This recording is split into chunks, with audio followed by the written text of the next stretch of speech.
Assalamualaikum sahabat beriman, salam sejahtera.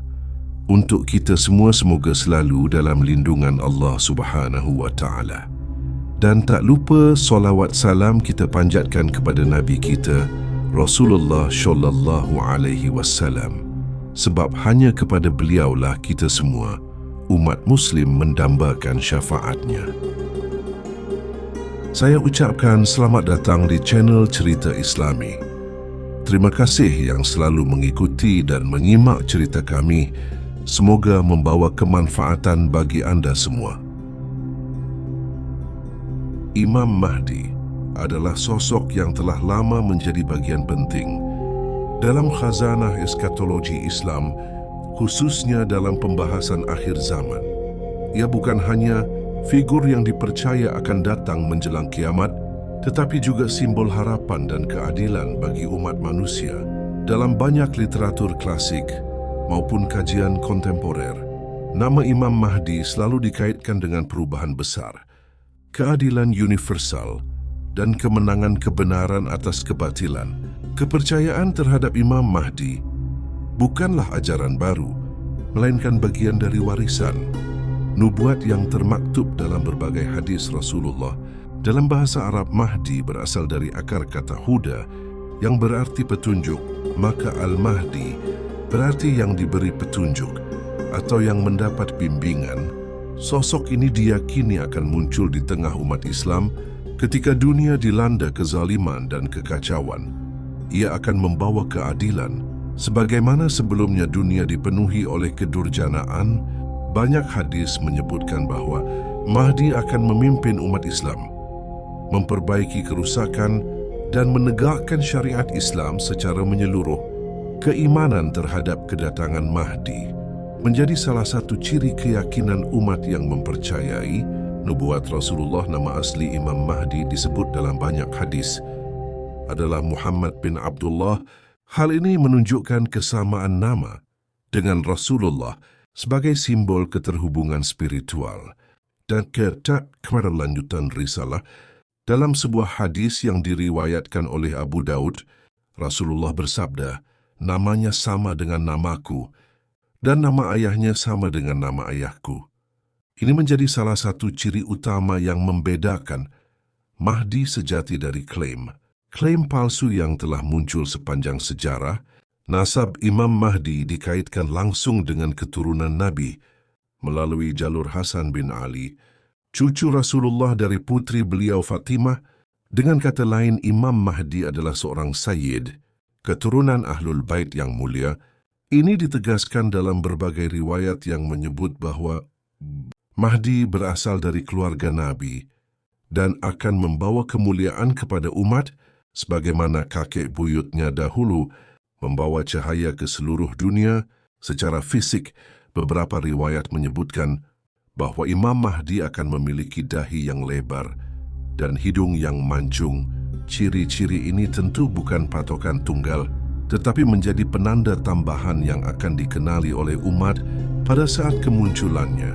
Penampilan Imam Mahdi tidak digambarkan berlebihan atau fantastis, melainkan wajar dan sederhana, mencerminkan kerendahan hati dan keteguhan iman. Ia bukan seorang tokoh flamboyan, melainkan pemimpin yang tulus, diberi petunjuk, dan mampu memimpin dengan hikmah dan kekuatan iman. Namun pemahaman tentang Imam Mahdi tidak sepenuhnya seragam dalam dunia Islam. Perbedaan mencolok terlihat antara pandangan Ahlus Sunnah wal Jamaah dengan mazhab Syiah, khususnya Syiah Imamiyah Isna Asyariyah. Dalam pandangan Ahlus Sunnah, Imam Mahdi adalah seorang tokoh yang belum lahir dan akan muncul menjelang akhir zaman. Dia adalah manusia biasa yang diangkat dan diberi bimbingan oleh Allah untuk menunaikan misi keadilan di dunia. Sementara itu, dalam ajaran Syiah, khususnya aliran 12 Imam Isna Asyariyah, Imam Mahdi diyakini adalah Muhammad bin Hasan al-Askari, imam ke-12 dari garis keturunan Ali bin Abi Thalib. Menurut keyakinan ini, Mahdi telah lahir pada abad ke-Ministri Hijriah, namun disembunyikan oleh Allah dan akan muncul kembali raja pada waktu yang ditentukan Pandangan ini sangat kental dengan konsep gaib al-gaibah, di mana Mahdi diyakini hidup dalam persembunyian dan tetap menjadi imam bagi umat meski tidak tampak secara fisik. Keimanan terhadap Imam Mahdi bukanlah keyakinan yang muncul dari kekosongan atau sekadar mitos dalam tradisi lisan umat Islam. Ia merupakan bagian dari keyakinan eskatologis yang bersumber dari banyak riwayat yang dapat dipertanggungjawabkan, khususnya dalam hadis-hadis Rasulullah yang syahih dan hasan. Dalam sejarah pemikiran Islam, tidak sedikit ulama besar dari berbagai mazhab yang menegaskan bahwa Imam Mahdi adalah realitas yang akan terjadi di masa depan. Keyakinan ini bukan sekedar kepercayaan akan hadirnya seorang pemimpin, melainkan cerminan harapan kolektif umat akan tegaknya keadilan, kemenangan kebenaran dan penyelamatan dari fitnah besar di akhir zaman. Dalil-dalil mengenai Imam Mahdi tersebar dalam berbagai kitab hadis utama, termasuk Sunan Abu Daud, Sunan Tirmidzi, Musnad Ahmad, bahkan sebagian disebut dalam Syahih Al-Bukhari dan Muslim secara isyarat, meski tidak eksplisit menyebut nama Mahdi.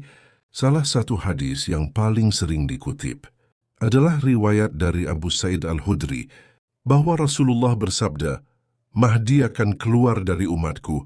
Allah akan mengutusnya untuk memerintah. Said terus 9 tahun dan bumi akan dipenuhi dengan keadilan sebagaimana sebelumnya dipenuhi dengan kezaliman."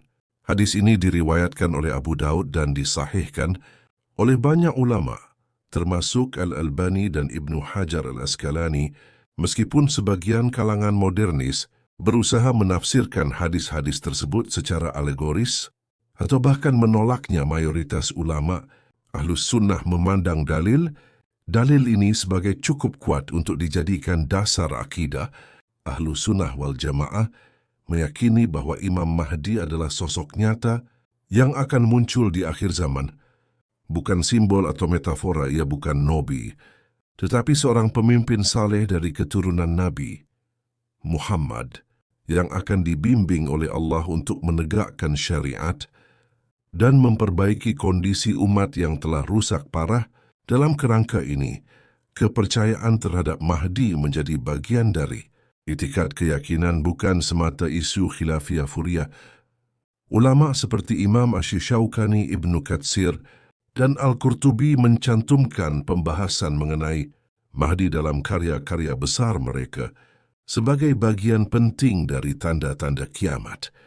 Bahkan Imam As-Suyuti menulis risalah khusus berjudul Al-Wardi fi Akbar Al-Mahdi untuk membuktikan kuatnya riwayat tentang Mahdi. Landasan keimanan terhadap Mahdi juga berakar dari kebutuhan spiritual dan sosial umat. Dalam banyak hadis, Mahdi akan datang pada masa dunia penuh kekacauan, fitnah merajalela, dan keadilan hampir punah. Dalam kondisi semacam ini, kehadiran seorang pemimpin ilahi menjadi kerinduan kolektif umat Islam yang lelah akan perpecahan dan kebohongan. Oleh karena itu, iman terhadap Mahdi bukan hanya sekedar menunggu datangnya sosok tertentu, tetapi juga menjaga harapan, menanamkan optimisme, dan memperkuat kepercayaan bahwa Allah tidak akan membiarkan umat ini tersesat selamanya tanpa bimbingan. Tentu saja, tidak semua orang memahami dan menerima kehadiran Mahdi dengan mudah. Disinilah pentingnya peran para ulama dalam menjelaskan tanda-tanda kemunculannya berdasarkan wahyu dan nas yang valid. Di antara tanda-tanda tersebut adalah munculnya fitnah besar, perselisihan antar umat, perpecahan di antara bangsa Arab, serta kekacauan politik dan sosial yang meluas. Salah satu riwayat yang sangat masyhur menyebut bahwa Mahdi akan dibayat secara paksa oleh umat Islam di antara Hajar Aswad dan Maqam Ibrahim di Mekah. Ini menunjukkan bahwa kehadiran Mahdi bukan hasil kampanye politik atau propaganda, kehendak ilahi yang terjadi di luar kuasa manusia. Penafsiran ulama terhadap tanda-tanda kemunculan Mahdi sangat beragam tetapi tetap dalam koridor yang konsisten.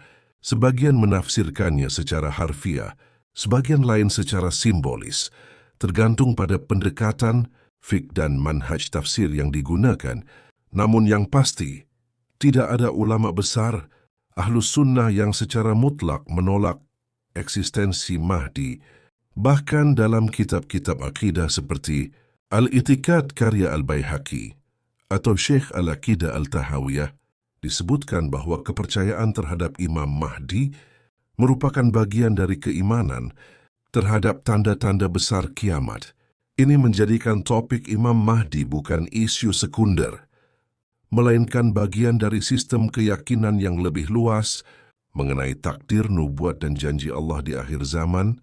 Yang menarik, para ulama juga mengingatkan bahwa meski Mahdi adalah pembawa kebenaran, bukan berarti setiap orang yang mengaku Mahdi patut dipercaya. Sepanjang sejarah, banyak tokoh yang mengklaim diri sebagai Mahdi, namun terbukti hanya membawa perpecahan dan kehancuran. Oleh karena itu, pengetahuan yang tepat dan sikap kehati-hatian sangat penting agar umat tidak tertipu oleh para penyesat yang mengatasnamakan Imam Mahdi.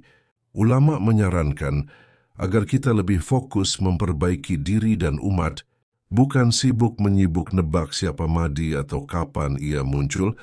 Dalam Khazanah Eskatologi Islam, pembahasan tentang tanda-tanda kemunculan Imam Mahdi selalu menjadi titik yang mengundang perhatian besar umat Islam sepanjang sejarahnya. Terus mencari petunjuk dari wahyu dan warisan hadis untuk memahami kapan dan dalam situasi seperti apa Imam Mahdi akan muncul. Sebab kedatangan Imam Mahdi tidaklah tiba-tiba tanpa isyarat. Ia adalah bagian dari rangkaian peristiwa besar yang menandai mendekatnya hari kiamat dan kemunculan fitnah-fitnah yang mengguncang keimanan manusia. Tanda-tanda kemunculan Imam Mahdi telah dijelaskan oleh Rasulullah dalam berbagai riwayat yang syahih dan hasan. Sebagian tanda itu bersifat umum dan sebagian lagi bersifat khusus, tanda-tanda kecil yang dalam banyak literatur disebut sebagai asyuraat, usaha asyugratlah. Banyak yang terjadi, di antaranya adalah perpecahan umat, dominasi kebodohan, tersebarnya kebatilan, maraknya kemaksiatan yang dilakukan terang-terangan, dan lemahnya semangat menegakkan agama. Rasulullah telah memperingatkan bahwa akan datang suatu masa di mana orang jujur dianggap pendusta dan pendusta dianggap jujur, orang amanah dikhianati, dan pengkhianat diberi kepercayaan. Semua ini bukan lagi nubuat yang menunggu realisasi, tetapi telah menjadi kenyataan yang kita saksikan di sekeliling kita. Gejolak dunia yang semakin tak menentu juga menjadi tanda besar bahwa zaman tengah menuju perubahan besar. Dalam berbagai hadis, disebutkan bahwa sebelum Mahdi muncul, akan terjadi pertumpahan darah di berbagai penjuru, perebutan kekuasaan yang tak berkesudahan, dan perselisihan di antara bangsa Arab sendiri. Bahkan, akan ada 3 pemimpin yang berebut kekuasaan di tanah Hijaz. Namun tidak ada yang berhasil memegang kendali secara mutlak. Dalam kondisi kacau inilah, Mahdi akan dimunculkan oleh Allah bukan melalui pencitraan politik atau pemberontakan, tapi dengan cara yang sangat berbeda dari pemimpin-pemimpin dunia pada umumnya. Kondisi umat pada masa itu digambarkan sangat memprihatinkan. Umat Islam tersebar lemah dalam akidah dan banyak yang menjadi pengikut hawa nafsu serta fitnah dunia. Dalam situasi tersebut, Imam Mahdi akan muncul bukan sebagai pahlawan instan, tetapi sebagai pemimpin yang awalnya tidak dikenal dan bahkan enggan menerima baiat. Riwayat menyebutkan bahwa ia akan dikejar oleh sekelompok orang saleh hingga akhirnya mereka memaksanya untuk menerima baiat di dekat Ka'bah antara Hajar Aswad dan Maqam Ibrahim. Ini menunjukkan bahwa kemunculan Mahdi bukan hasil rekayasa manusia melainkan keputusan langit.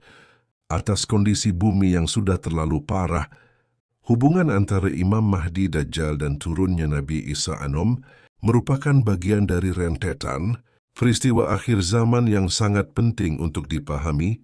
Dalam banyak hadis, Mahdi akan memimpin kaum muslimin dalam menghadapi berbagai fitnah besar. Salah satunya adalah fitnah Dajjal, makhluk yang akan membawa kebohongan terbesar dan menyebarkan pengaruh luar biasa di seluruh penjuru dunia. Namun Mahdi bukanlah yang akan membunuh Dajjal.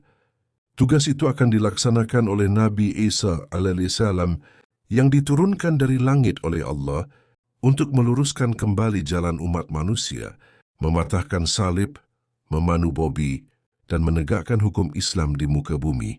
Namun Mahdi akan menjadi pemimpin kaum muslimin ketika Nabi Isa turun dan mereka akan beramai-ramai memimpin umat menuju kemenangan. Kolaborasi antara Mahdi dan Isa al-Alapan bukan simbol dualisme kepemimpinan, melainkan sinergi spiritual yang memperkuat pesan bahwa keadilan dan kebenaran akan menang di bawah bimbingan para hamba pilihan Allah. Mahdi akan menjadi panglima kaum muslimin, sedangkan Isa al-Alapan akan menjadi imam yang mendukung, bukan menggantikan. Bahkan dalam sebuah hadis disebutkan bahwa ketika Isa turun dan Mahdi hendak mempersilahkan beliau menjadi imam salat, Isa menolaknya dan berkata bahwa salat adalah tanda kemuliaan umat ini dan Mahdi yang harus tetap menjadi imam. Ini menyari pengakuan simbolik bahwa Mahdi adalah pemimpin umat meski bukan nabi. Dalam menghadapi segala tanda-tanda ini, umat Islam dituntut untuk tidak hanya sekedar menanti dengan pasif. Justru semakin banyak tanda yang tampak, semakin besar tanggung jawab umat untuk menjaga iman, memperbanyak amal dan menjauhi fitnah, sebab ujian menjelang kedatangan Mahdi bukan hanya berupa konflik lahiriah, tetapi juga fitnah pemikiran, godaan syubhat, dan pengaruh kekuatan global yang memperdaya banyak hati. Pembicaraan mengenai waktu dan tempat kemunculan Imam Mahdi telah menjadi perbincangan yang panjang dan penuh spekulasi dalam sejarah umat Islam. Setiap kali dunia dihadapkan pada krisis besar, konflik berdarah, atau kebobrokan moral yang merajalela, tak sedikit orang yang mulai menoleh kepada nation tentang Imam Mahdi. Mereka bertanya kapan ia akan datang, di mana ia akan muncul, apakah zaman kita adalah masa yang dimaksud dalam nubuat Rasulullah. Namun dalam menjawab pertanyaan-pertanyaan ini, penting untuk tetap berpegang pada dalil yang sahih dan menjauhi hawa nafsu, serta sensasi berlebihan yang kerap menyesatkan. Hadis yang membahas tentang Imam Mahdi memang tidak menyebutkan tahun atau abad secara spesifik. Allah dan Rasul Nia merahasiakan waktu persis kedatangan Mahdi, sebagaimana dirahasiakannya waktu datangnya hari kiamat. Ini merupakan ujian bagi keimanan umat Islam. Apakah mereka tetap istiqomah, menanti janji Allah dalam ketaatan, atau justru tergelincir dalam upaya mencari tahu hal-hal gaib yang bukan menjadi ranah manusia? Dalam sebuah riwayat, disebutkan bahwa Mahdi akan muncul saat umat manusia telah dilanda kezaliman yang luar biasa. Ketika dunia penuh kekacauan dan syot para, pemimpin telah mengkhianati amanah. Ini bukan indikator waktu kronologis, tetapi gambaran kondisi sosial yang memungkinkan kemunculan Mahdi sebagai solusi ilahiyah. Sebagian ulama memang mencoba mengaitkan peristiwa-peristiwa tertentu dengan tanda-tanda kemunculan Mahdi. Namun, mayoritas ulama Ahlus Sunnah sepakat bahwa menetapkan waktu secara pasti adalah tindakan spekulatif yang bisa menjurus pada kebohongan. Dalam sejarah Islam sudah berkali-kali muncul individu atau kelompok yang mengklaim bahwa masa Mahdi telah tiba atau bahkan menyebut diri sebagai Mahdi. Mereka membawa janji kemenangan, mengutip sebagian hadis, lalu memutar balikannya demi ambisi pribadi atau kekuasaan. Dalam kasus seperti ini, umat Islam harus waspada dan tidak mudah terpengaruh sebab banyak hadis palsu atau tafsir liar yang disebar. Semoga bermanfaat. Maaf apabila ada salah kata. Wassalamualaikum warahmatullahi wabarakatuh.